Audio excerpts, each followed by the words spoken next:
തലയോട് എന്ന ശക്തമായ കോട്ടയ്ക്കുള്ളിൽ നമ്മുടെ ശരീരമെന്ന സാമ്രാജ്യത്തിന്റെ സകല പ്രവർത്തനങ്ങളെയും നിയന്ത്രിച്ചു കഴിയുന്ന മസ്തിഷ്കത്തിലേക്ക് തുരന്നുകയറുന്ന ചില അമീബകൾ.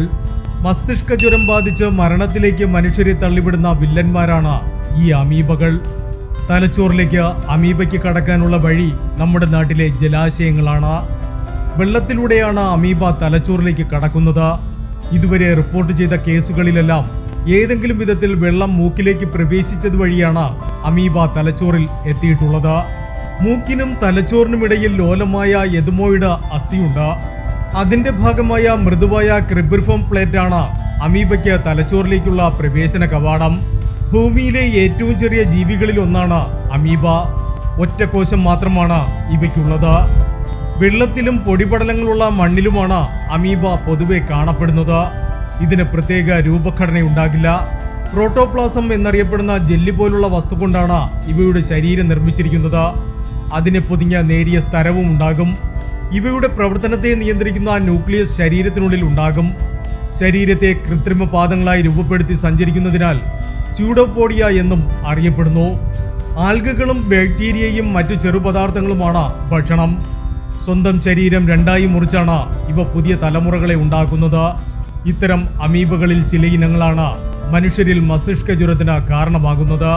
തലച്ചോർ തിന്നുന്ന അമീബ എന്നറിയപ്പെടുന്ന നൈഗ്ലേരിയ ഫൗളരിയാണ് മസ്തിഷ്ക ജ്വരത്തിന് കാരണമാകുന്നവയിൽ അതിഭീകരൻ. ഇത് ബാധിച്ച 100-ൽ 97 പേരും മരിച്ചിട്ടുള്ളതിനാൽ മരണനിരക്ക് 97% കണക്കാക്കുന്നത്. കുളങ്ങൾ, തടാകങ്ങൾ, നദികൾ എന്നിവിടങ്ങളിൽ വെള്ളത്തിന് ചെറു ചൂടുള്ള കാലാവസ്ഥയിലാണ് ഈ അമീബ പെരുകുന്നത്.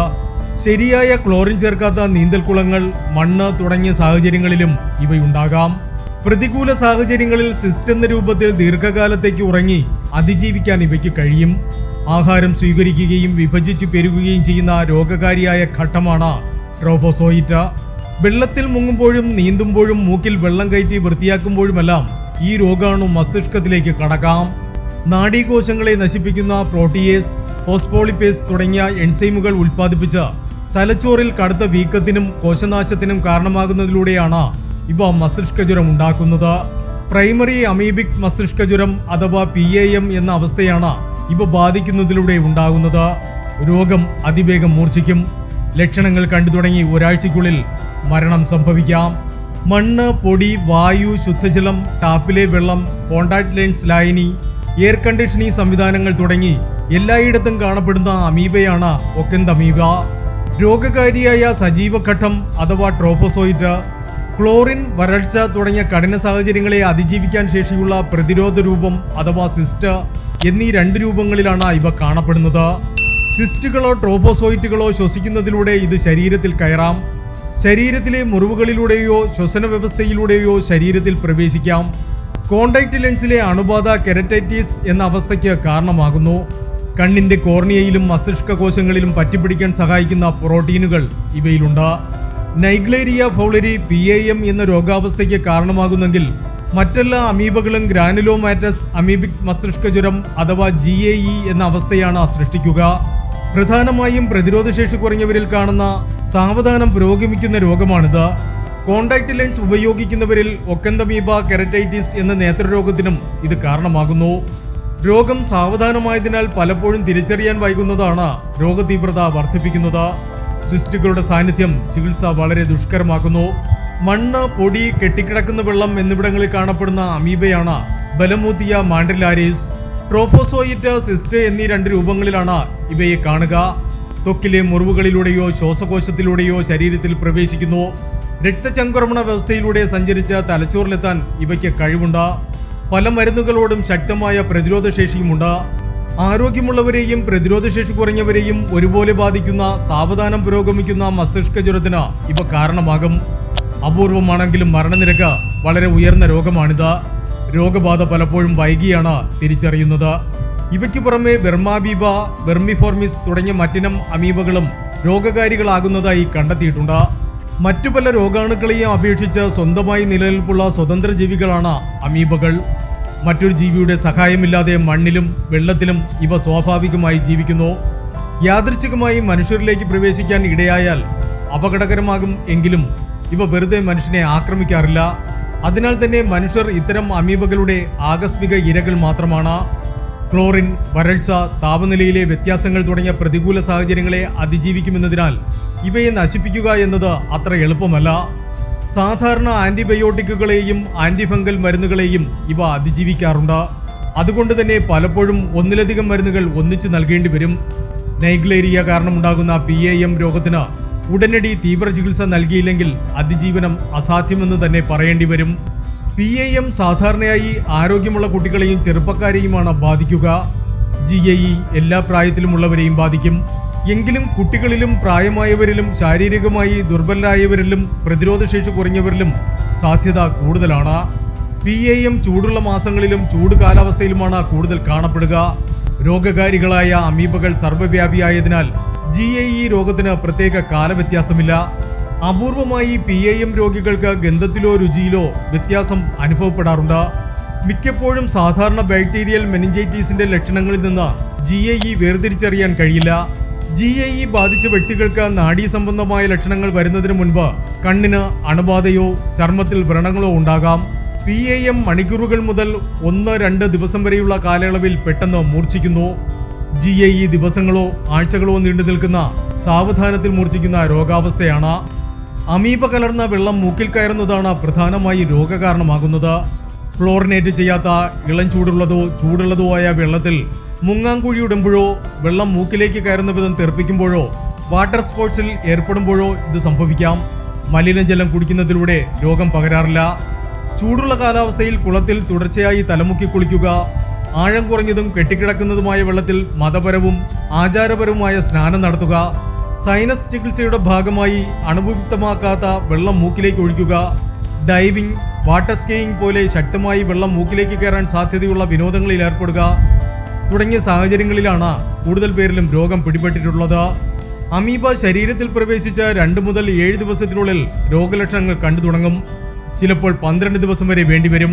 PAM രോഗബാധയിൽ ലക്ഷണങ്ങൾ പെട്ടെന്ന് പ്രത്യക്ഷപ്പെടുകയും രോഗം വളരെ വേഗം മൂർച്ഛിക്കുകയും ചെയ്യും. തലവേദന, പനി, ഓക്കാനം, ഛർദി, കഠിനമായ ക്ഷീണം തുടങ്ങിയവയാണ് പ്രാരംഭ ലക്ഷണങ്ങൾ. വൈറൽ പനിക്കും സമാനമായ ലക്ഷണങ്ങൾ ഉള്ളതിനാൽ തുടക്കത്തിൽ രോഗം തിരിച്ചറിയുക പ്രയാസമാണ്. രോഗം മൂർച്ഛിക്കുമ്പോൾ ദിവസങ്ങൾക്കുള്ളിൽ കഴുത്തിന് പിരിമുറുക്കം, ആശയക്കുഴപ്പം, അപസ്മാരം, ബോധക്ഷയം തുടങ്ങിയ ഗുരുതരമായ നാഡീസംബന്ധമായ ലക്ഷണങ്ങൾ ഉണ്ടാകും. തുടക്കത്തിലെ ചികിത്സ ലഭിച്ചില്ലെങ്കിൽ രോഗി വളരെ വേഗം അബോധാവസ്ഥയിലേക്കും മരണത്തിലേക്കും നീങ്ങും. മസ്തിഷ്കജ്വര ലക്ഷണങ്ങളുമായി എത്തുന്ന രോഗികളോട് അടുത്ത ദിവസങ്ങളിൽ ജലാശയങ്ങളിൽ ഇറങ്ങിയിട്ടുണ്ടോ എന്നും മലിനജലവുമായി സമ്പർക്കമുണ്ടായോ എന്നും ഡോക്ടർമാർ അന്വേഷിക്കണം. തലച്ചോറിലെയും സുഷുപ്നയിലെയും ദ്രാവകം പരിശോധിക്കുമ്പോൾ ചലിക്കുന്ന അമീബകളെ കണ്ടെത്താനായിരിക്കും. മൈക്രോസ്കോപ്പി, കൾച്ചർ, PCR തുടങ്ങിയ പരിശോധനകളിലൂടെ അമീബയുടെ തരം ഉറപ്പിക്കാം. ബ്രെയിൻ ഇമേജിംഗിൽ നീർക്കെട്ട് കാണാമെങ്കിലും അത് രോഗം ഉറപ്പിക്കാൻ പര്യാപ്തമല്ല. പൂർണ്ണമായി ഫലപ്രദമായ ചികിത്സയില്ലെങ്കിലും തുടക്കം മുതൽ നൽകുന്ന തീവ്ര ചികിത്സ രോഗിയെ രക്ഷിക്കാൻ സഹായിച്ചേക്കാം. ലോകമെമ്പാടും 95% കൂടുതലാണ് ഈ രോഗത്തിന്റെ മരണനിരക്ക്. എന്നാൽ രോഗം നേരത്തെ തിരിച്ചറിഞ്ഞ് തീവ്രമായ ചികിത്സ നൽകിയതിലൂടെ ചിലരെ രക്ഷപ്പെടുത്താനായിട്ടുണ്ട്. പുതിയ ചികിത്സാരീതികളും മരുന്നുകളും ലഭ്യമാക്കിയതോടെ കേരളത്തിൽ അടുത്തിടെ റിപ്പോർട്ട് ചെയ്ത ചില കേസുകളിൽ രോഗികളെ രക്ഷിക്കാനായി. മസ്തിഷ്ക ജ്വരത്തിന് പണ്ട് മുതലേ ഉപയോഗിക്കുന്ന പ്രധാന മരുന്നാണ് ആംഫോടെറിസിൻ B. ഇത് ഞരമ്പുകളിലൂടെയും ചിലപ്പോൾ സുഷുപ്ന നാഡിയിലും കുത്തിവയ്ക്കുന്നു. മറ്റൊരു രോഗത്തിന് വികസിപ്പിച്ച മിൽറ്റാഫോസിൻ എന്ന മരുന്ന് PAM ചികിത്സയിൽ ഫലപ്രദമാണെന്ന് കണ്ടെത്തിയിട്ടുണ്ട്.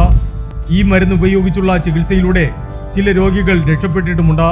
കേരളം ചില രോഗികൾക്കായി ഈ മരുന്ന് ഇറക്കുമതി ചെയ്തിരുന്നു. കീറ്റോകോണസോൾ, ഫ്ലൂക്കോണസോൾ, റിഫാംപിസിൻ, അസിത്രോമൈസിൻ തുടങ്ങിയ മരുന്നുകളും സംയോജിത ചികിത്സയുടെ ഭാഗമായി ഉപയോഗിക്കാറുണ്ട്. തലച്ചോറിലെ മർദ്ദം കുറയ്ക്കുന്നതിനുള്ള തീവ്ര പരിചരണവും അനിവാര്യമാണ്. രോഗം എത്രയും വേഗം തിരിച്ചറിഞ്ഞ് ചികിത്സ ആരംഭിക്കുന്നു എന്നതിനെ ആശ്രയിച്ചിരിക്കും രോഗിയുടെ അതിജീവന സാധ്യത. അമീബിക് മസ്തിഷ്കജ്വരം യഥാസമയം കണ്ടെത്തുകയും ചികിത്സിക്കുകയും ചെയ്യുന്നതാണ് ജീവൻ രക്ഷിക്കാൻ നിലവിലുള്ള ഏക മാർഗം. കേരളത്തിൽ അമീബിക് മസ്തിഷ്കജ്വരം കൂടുതലായി കണ്ടെത്തുന്നതിന് പ്രധാന കാരണം സാമ്പിളുകൾ പരിശോധിച്ച് അമീബയെ കണ്ടെത്തി രോഗം സ്ഥിരീകരിക്കാനുള്ള സംവിധാനങ്ങൾ ഇവിടെ ഉണ്ട് എന്നതാണ്. രോഗം കണ്ടെത്തുന്നതുകൊണ്ട് മെച്ചപ്പെട്ട ചികിത്സ നൽകാനും മരണനിരക്ക് കുറയ്ക്കാനും കഴിയുന്നു. 2016 ആലപ്പുഴയിലാണ് കേരളത്തിൽ ആദ്യമായി അമീബിക് മസ്തിഷ്കജ്വരം സ്ഥിരീകരിച്ചത്. അന്ന് നൈഗ്ലേരിയ ഫൗളരി എന്ന അമീബയാണ് വിദ്യാർത്ഥിയെ ബാധിച്ച് മരണത്തിനിടയാക്കിയത്. അതിനു മുൻപും രോഗം കേരളത്തിൽ ഉണ്ടായിട്ടുണ്ടാകാമെങ്കിലും രോഗം സ്ഥിരീകരിക്കാൻ കഴിഞ്ഞിരുന്നില്ല. ചൂടുള്ള കാലാവസ്ഥയിൽ കുളം, ആഴം കുറഞ്ഞ തടാകങ്ങൾ എന്നിവയിൽ കുളിക്കുന്നത് ഒഴിവാക്കണം. അഥവാ ഇറങ്ങിയാലും ഡൈവിങ്, മലക്കമറിച്ചിൽ തുടങ്ങിയവ ഒഴിവാക്കണം. മൂക്ക് കഴുകാനോ നേതിപ്പോട്ട് ഉപയോഗിക്കാനോ തിളപ്പിച്ചാറിയതും അണുവിമുക്തമാക്കിയതുമായ വെള്ളം മാത്രം ഉപയോഗിക്കുക. സ്വിമ്മിംഗ് പൂളുകളിലും ജലസംഭരണികളിലും കൃത്യമായ ക്ലോറിനേഷൻ ഉറപ്പാക്കണം. രോഗബാധ റിപ്പോർട്ട് ചെയ്യപ്പെട്ടാൽ സുരക്ഷിതമല്ലാത്ത കുളിക്കടവുകൾ അടച്ചിടാനും മുന്നറിയിപ്പ് ബോർഡുകൾ സ്ഥാപിക്കാനും അധികൃതർ ശ്രദ്ധിക്കണം. അമീബിക് മസ്തിഷ്ക ജ്വരം കുടിവെള്ളത്തിലൂടെ പകരാറില്ല. മലിനജലം മൂക്കിൽ കയറുമ്പോഴാണ് രോഗബാധയുണ്ടാകുന്നത്. കുടിക്കുന്നതിലൂടെയും രോഗം പകരില്ല. മനുഷ്യരിൽ നിന്ന് മനുഷ്യരിലേക്കും ഈ രോഗം പകരാറില്ല. ഇത് പരിസ്ഥിതിയിൽ നിന്ന് പകരുന്ന രോഗമാണ്. കുട്ടികൾ വെള്ളത്തിൽ കളിക്കുകയും തലമുക്കുകയും ചെയ്യുന്നതിനാൽ അവർക്ക് രോഗാണു ശരീരത്തിൽ പ്രവേശിക്കാനുള്ള സാധ്യത കൂടുതലാണ്. കേരളത്തിൽ റിപ്പോർട്ട് ചെയ്ത അമീബിക് മസ്തിഷ്ക ജ്വര കേസുകളിൽ കുട്ടികളും ഉൾപ്പെടുന്നുണ്ട്. Health max Malayalam.